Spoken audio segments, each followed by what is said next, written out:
ಭೂಮಿಕಾ ಅವರ ಸ್ಟ್ರೆಂತ್ ಹಾಗೂ ವೀಕ್ನೆಸ್ ಏನು? ಅಪ್ಪ. ಇಂದಿಗೂ ಮನಸ್ಸಿನಲ್ಲಿ ಉಳಿದಿರೋ ಬಾಲ್ಯದ ನೆನಪು? ಕೆಟ್ಟ ನೆನಪುಗಳೇ ಜಾಸ್ತಿ ಇದೆ. ತುಂಬ ಇನ್ಫ್ಲೂಯೆನ್ಸ್ ಮಾಡಿದ ಪರ್ಸ್ನಾಲಿಟೀಸ್? ನನಗೆ ಅಂದರೆ ಸಿನಿಮಾ ಅಂತ ಬರುತ್ತೆ ಅಥವಾ ದ ಹೋಲ್ ಲೈಫ್ ಅಂತ ಹೇಳಿ ಬರುತ್ತೆ? ಅಲ್ಲ, ಸಿನಿಮಾ ಬಗ್ಗೆ ಸೆಪ್ರೇಟ್ ಇದ್ರು ಹೇಳಿ. ಲೈಫ್ ಬಗ್ಗೆ? ಪ್ರಿಯಾಂಕಾ ಚೋಪ್ರಾ. ನೆಚ್ಚಿನ ಲೇಖಕರು? ದ.ರಾ ಬೇಂದ್ರೆಜ್ಜ. ನಿಮ್ಮ ಅಭಿಮಾನಿಗಳ ಕಡೆಯಿಂದ ಇಲ್ಲಿಯವರೆಗೆ ಎಷ್ಟು ಲವ್ ಪ್ರಪೋಸ್ಗಳು ಬಂದಿರಬಹುದು? ಕಾಲೇಜಲ್ಲಿ ಜಾಸ್ತಿ ಇತ್ತು, ಇವಾಗ ಎಲ್ಲರೂ ಅಕ್ಕ ಅಕ್ಕ ಅಕ್ಕ ಅಂತ ಒಂದು ಪ್ರಪೋಸಲ್ ಬರ್ತಾ ಇಲ್ಲ. ಕಾಲೇಜಲ್ಲಿ ಇವಾಗ ಸೆಕೆಂಡ್ ಪಿ ಯು ಸಿ, ಬರೀ ಒಂದು ಸೆಕೆಂಡ್ ಪಿ ಯು ಸಿನಲ್ಲಿ 47 ಪ್ರಪೋಸಲ್ಸ್ ಬಂದಿತ್ತು ನನಗೆ. ನಿಮ್ಮ ಫಸ್ಟ್ ಸೆಲೆಬ್ರಿಟಿ ಕ್ರಶ್?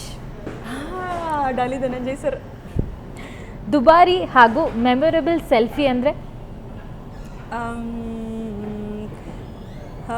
ಯೋಚನೆ ಮಾಡ್ಬೇಕೀಗ. ದುಬಾರಿ ಆ್ಯಂಡ್ ಮೆಮೊರೇಬಲ್ ಸೆಲ್ಫಿನಾ? ಯಾರ ಜೊತೆ ತೊಗೊಂಡಿದ್ದೀರಾ? ಅಥವಾ ರಕ್ಷಿ ಶೆಟ್ಟಿ ಸರ್, ಅವರು ನನ್ನ ಸೆಕೆಂಡ್ ಕ್ರಶ್. ಒಂದು ಇಡೀ ದಿನ ಇನ್ವಿಸಿಬಲ್ ಆಗೋ ಅವಕಾಶ ಸಿಕ್ಕರೆ ಏನು ಮಾಡ್ತೀರಾ? ನಿಮ್ಮದೇ ನಿದ್ದೆ ಮಾಡ್ತೀನಿ. ನಿಮ್ಮ ಫೇವ್ರೆಟ್ ಕನ್ನಡ ಫಿಲಮ್ ಆ್ಯಕ್ಟರ್ ಹಾಗೂ ಆ್ಯಕ್ಟ್ರೆಸ್? ಫಸ್ಟು ವಿಷ್ಣುವರ್ಧನ್ ಸರು, ಅದಾದಮೇಲೆ ಸುದೀಪ್ ಸರು. ಆ್ಯಕ್ಟರ್ಸ್ ಅಂತ ಬಂದರೆ ಸೌಂದರ್ಯ ಹಾಗೆ ರಾಧಿಕಾ ಪಂಡಿತ್ ಮ್ಯಾಮ್. ದೇವರು ಪ್ರತ್ಯಕ್ಷ ಆಗಿ ಒಂದೇ ಒಂದು ವರ ಕೇಳಮ್ಮ ಅಂದರೆ ಏನು ಕೇಳ್ತೀರಾ? ಎಲ್ರಿಗೂ ಒಳ್ಳೇದು ಮಾಡಪ್ಪ.